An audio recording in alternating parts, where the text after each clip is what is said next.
for a few questions? Does anybody have any questions? Yes, ma'am. A few months ago at Tulane in New Orleans, I had the opportunity to see a documentary about Bill Miner, who was the New Orleans bureau chief for the Times-Picayune in Jackson during the Civil Rights struggle. And I wondered, did he have any role in this? Because apparently his writing was disseminated all around the country and let people know some of the things that were going on. Right. He, in his capacity with the Times-Picayune, he talked about this, and there were, the ones that I came across, there were similar visits in New Orleans. And on one, the final Sunday, very dramatically, Easter Sunday '64, there were two Methodist bishops who were barred from one of the churches, Galloway, and one of the bishops was black.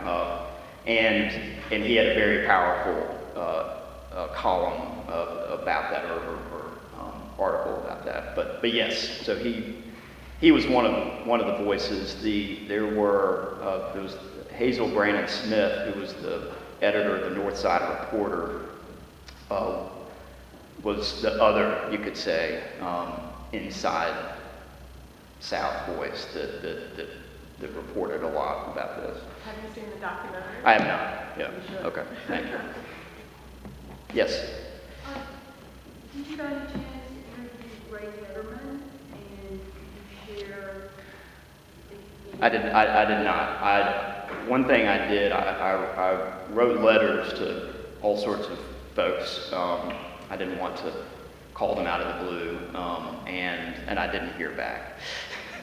I will say, there were some former segregationists that I did talk to, and I would say one of the more interesting interviews I had was with Bill Simmons, William J. Simmons, who in the 60s was head of the Citizens Council, and he agreed to meet with me, and it was very interesting because he was defiant.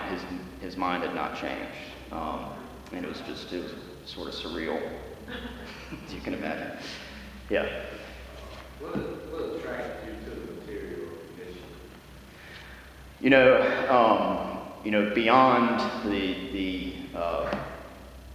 the need in graduate school to analyze something that hadn't been analyzed before, I don't think historians like to admit that they are biased or have a bias, but for me, I just was astounded that this happened, and really, as someone who grew up in the church, I just could not understand how you could justify this, and knowing what I knew about the movement, this tactic was very fascinating to me. For me, it's the perfect tactic.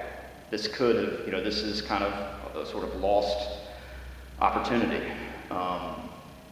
And so there's part of that. I just thought that this is such a brilliant tactic that should have worked. Yes? That question really ties into something I was curious about. When you were interviewing all these people, what did you talk at all about sort of like what went on then and the craziness that's going on now and what their perspectives are? Well, I will say most of these interviews were done a decade ago when I was, most of them were done about a decade ago during the dissertation part. A lot of this grew out of that research. And I would say one of the bigger issues at that time, and to some extent now, was the question of sexuality in these denominations. And so that's what a lot of the parallels that honestly we would talk about. For them, it's the same thing. They're sort of it's just the campaign all over again. But yes, I have followed through, and we're in December. Many of them will be. There's an event in Jackson to recognize this ahead of the opening of the Civil Rights Museum in Jackson, and I know, that this will be very interesting to draw those connections.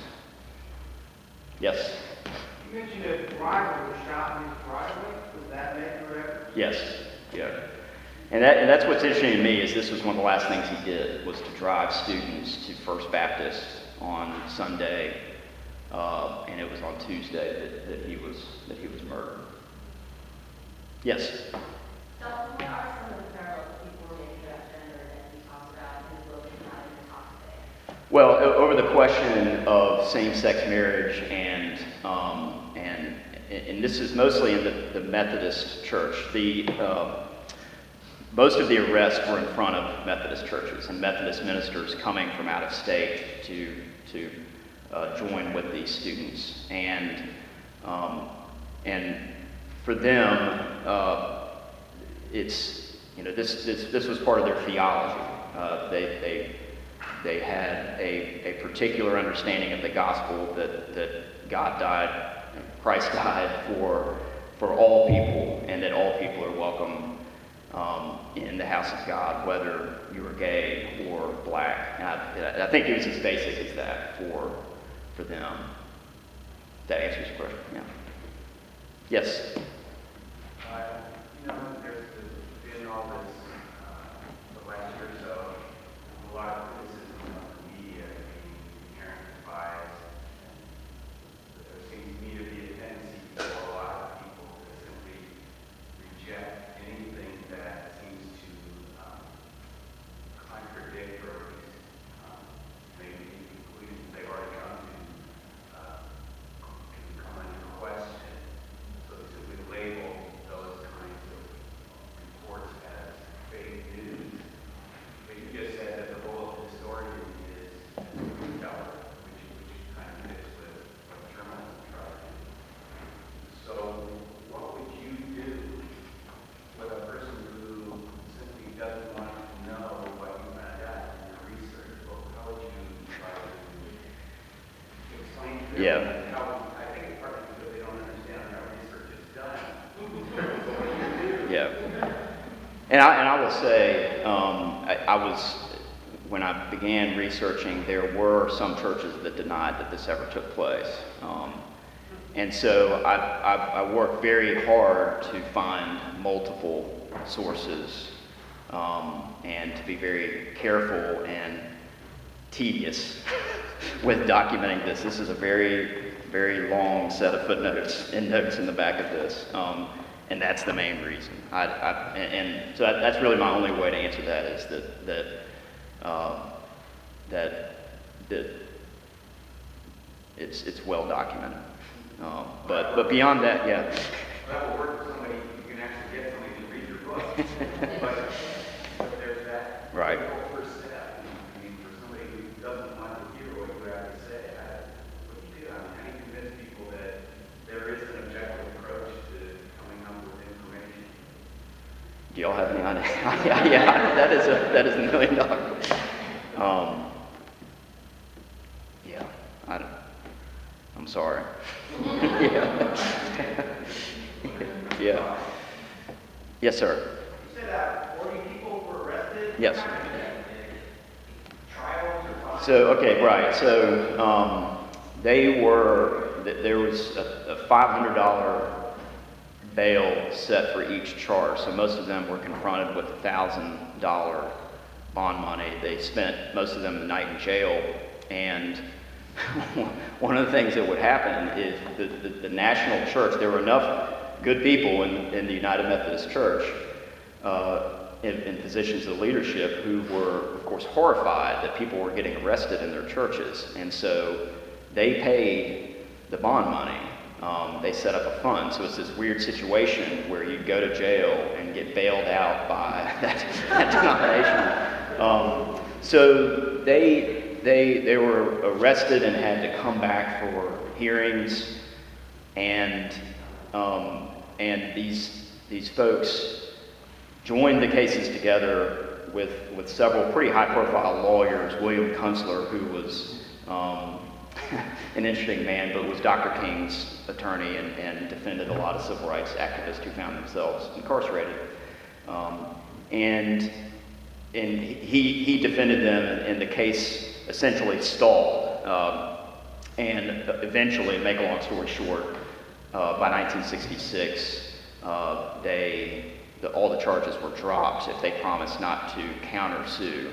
So yes, they spent some jail time. They had this threat looming over them, and for many of these activists, this was the second time they'd been arrested. And so if they're arrested again, then if you were a parent, your children could be taken away from you. So you had all this looming over them for many of these folks. But ultimately they were dropped. Yeah. They were arrested twice, and they then kind of stepped back. Exactly. Yeah. That's like, for instance, why Ed King, he was a leader. There were other activists, Jim Trumpauer, who's a freedom rider, that they organized it but wouldn't be the ones necessarily to show up. Yeah, Ed King, if he was arrested again, they'd take his kids away.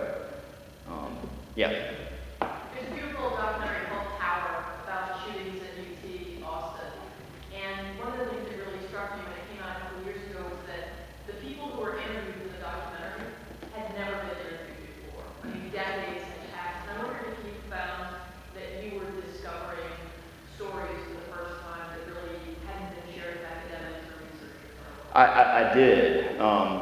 When I first contacted Ed King, for instance, the first thing he said is like, finally, somebody's called me about this. And, when I would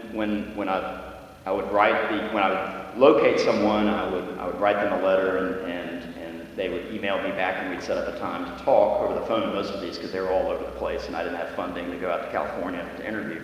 So it was mostly over the phone. But yes, this was for them a very important story that they tell their grandkids, that they're very proud of, but did not feel, something important, and this for them, it sort of validated what they had done. But yes, nearly all of them were just normal, everyday folks who went on with their lives. Two of the ministers became bishops in the Methodist Church, so some of them were sort of catapulted, they feel, because of this.